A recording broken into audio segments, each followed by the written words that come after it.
Hello all, welcome to Rasa Spice Route. So today's recipe is semi-dry chicken curry recipe. So ముందుగా ఒక pan ని పెట్టుకొని pan heat అయిన తరువాత 3 tablespoons of oil add చేయాలి. Once oil heat అయిన తరువాత ముందుగా మనం కోర్స్‌గా గ్రైండ్ చేసి పెట్టుకున్న 4 medium sized onions and green chillies పేస్ట్‌ని వేయాలి. ఇంకా 1 teaspoon of ginger garlic పేస్ట్‌ని కూడా వేసి మంచిగా మిక్స్ చేయాలి. వన్స్ మిక్స్ అయిన తరువాత 1 టీ స్పూన్ ఆఫ్ పసుపు, కర్రీ లీవ్స్ ఇంకా salt as per taste add చేసుకొని మంచిగా మిక్స్ చేయాలి. వన్స్ బాగా మిక్స్ చేసిన తరువాత ఆనియన్ పేస్ట్‌లో నుంచి వాటర్ మొత్తం ఎవాపరేట్ అయిపోయేంత వరకు మనం ఆ పేస్ట్‌ని ఫ్రై చేయాలి.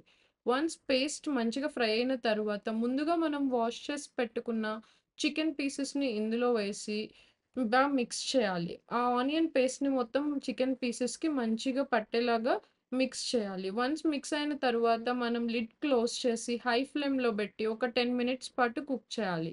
సో, ఈ టైంలో మనకి చికెన్‌లో నుంచి వాటర్ మొత్తం బయటకొస్తుంది. సో, ఈ వాటర్‌లోనే మన చికెన్ పీస్ అనేది మంచిగా సాఫ్ట్‌గా కుక్ అవుతుంది. ఆ తరువాత మీడియం ఫ్లేమ్‌లో పెట్టి ఒక 10 మినిట్స్ పాటు అలా మిక్స్ చేస్తూ చికెన్‌ని మంచిగా కుక్ అవ్వనివ్వాలి.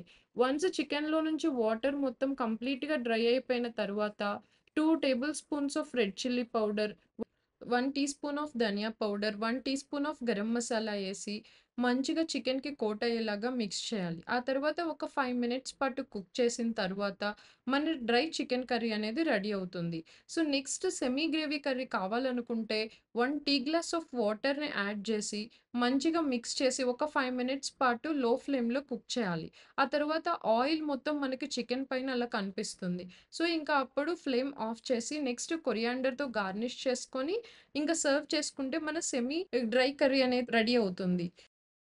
సో, దీన్ని మనం హాట్ రైస్‌తో సర్వ్ చేసుకుంటే చాలా యమ్మీగా ఉంటుంది. So, thanks for watching our YouTube channel. Please do like, share and subscribe to our channel.